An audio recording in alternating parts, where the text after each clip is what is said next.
피부에도 MBTI가 있다는 거 아세요? 다우만 피부 타입이라고 피부 타입을 총 4가지로 분류하거든요. 크게 첫 번째는 내 피부가 건조한지 지성인지, 그러니까 두 번째는 내 피부가 예민한지 무난한 편인지, 세 번째는 주름이 많은지 아니면 탄력이 좋은 편인지, 네 번째는 색소가 많이 생기는지 아니면 색소가 잘 안 생기는지, 이렇게 4가지를 조합하면 총 16가지로 배합이 되거든요. 근데 이 MBTI를 잘 아셔야 우리가 피부과를 선택하거나 아니면 화장품을 선택할 때 내 피부에 맞는 관리를 좀 더 효율적으로 아니면 쉽게 스킨케어, 시술, 관리 등 예방적 차원에서 얼마나 내 피부가 효율적으로 바뀔 수 있을지 알 수가 있어요.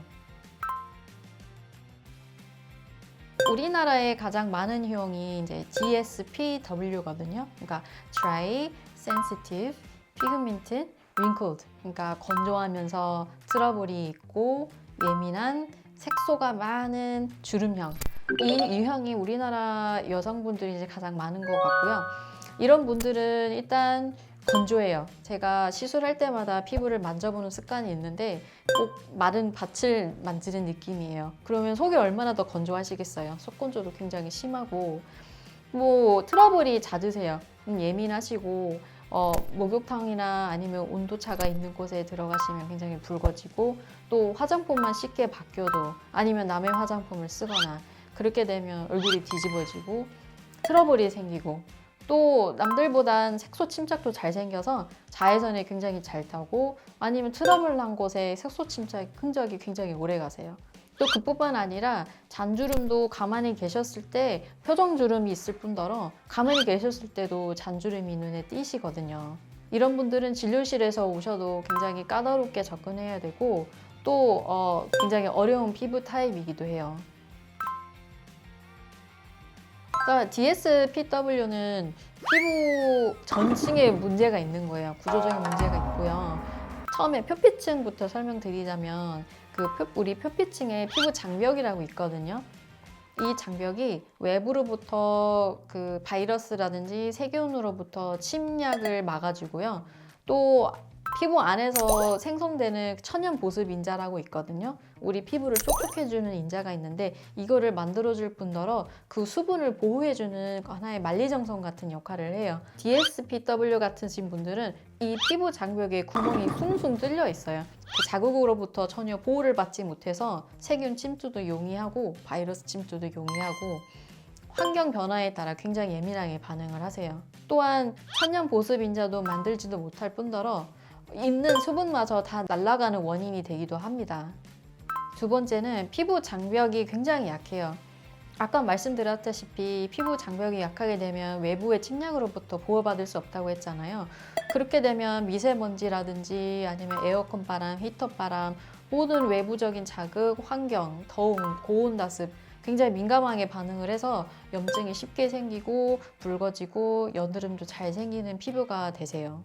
또한 색소 침착도 너무 잘 생겨서 한번 생긴 트러블은 쉽게 가라앉지도 않고 그 흔적이 굉장히 오래 가요. 그 이유는 재생도 잘 되지 않기 때문이에요. 유전적인 요인인지 아니면 어렸을 때부터 자외선 노출이 무방비 상태였는지 잘 모르겠지만 DSPW 피부는 콜라겐 분해 속도가 굉장히 빨라요. 우리 콜라겐은 피부의 지지대 같은 역할을 하잖아요. 피부의 탄력도를 유지하고 탱글탱글함을 유지하는데 이것이 남들보다 분해 속도가 굉장히 빨라서 다른 나이대보다 조금 더 빨리 주름이 져지기도 하고 또 피부 탄력이 좀 처지는 경우가 좀 있어요. 네 번째, 신경 감각도가 과민 반응되어 있어요. 민감한 피부들은 신경 세포들도 굉장히 과민하게 염증인 상태가 돼 있거든요. 그래서 화장품이나 아니면 외부 자극에 쉽게 따가워하고 열감이 생기며 가려울 때가 있어요. 이건 특정 화장품이 안 맞고 거기에 대한 알러지 반응이 생기는 게 아니라 아무리 순한 화장품이라도 그분들한테는 굉장히 자극적으로 다가올 수가 있거든요. 한마디로 피부의 감각신경이 지금 염증 상태에 있다는 거죠. 첫 번째, 고농도 비타민C요.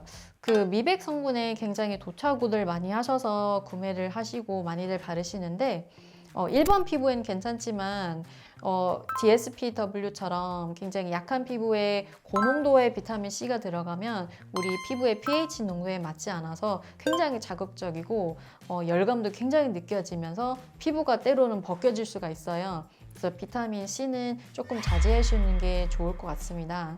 네, 두 번째는 이제 클렌징인데 피부과를 다니시는 분은 아시겠지만 피부과에서는 오일 클렌저를 쓰지 않아요. 오일 클렌징 제품 안에는 여드름을 악화시키는 그 계면활성제가 들어가 있어서 트러블에 굉장히 안 좋고요. 또 에스터계 계열이라고 피부 모공을 막는 그런 포메도제닉, 그러니까 피지 분비를 못 시키고 모공을 싹싹 막는 그런 계열의 성분이 있거든요.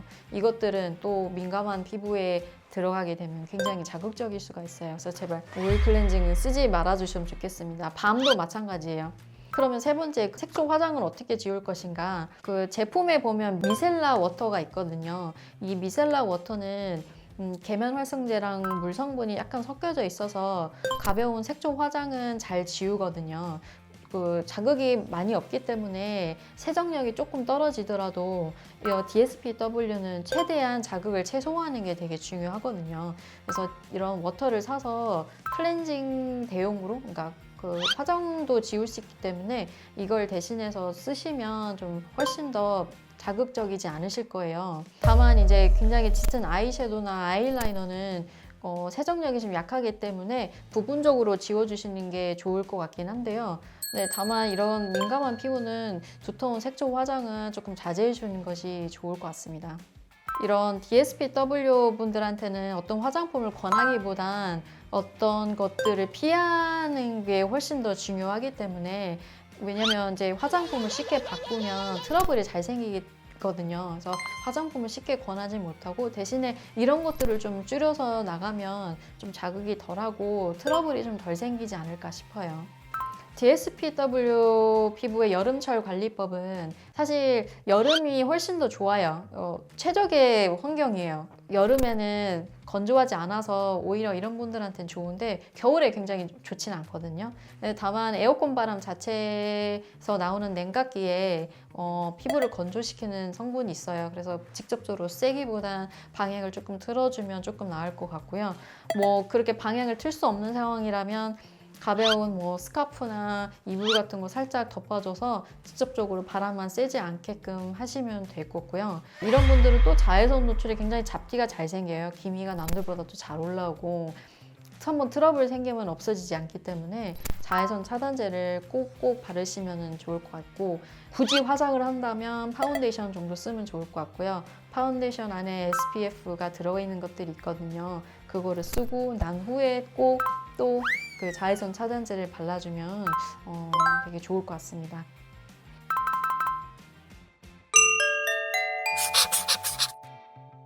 다음에는 DSPW 말고 또 우리나라에서 흔히 찾아볼 수 있는 유형으로 찾아뵐게요.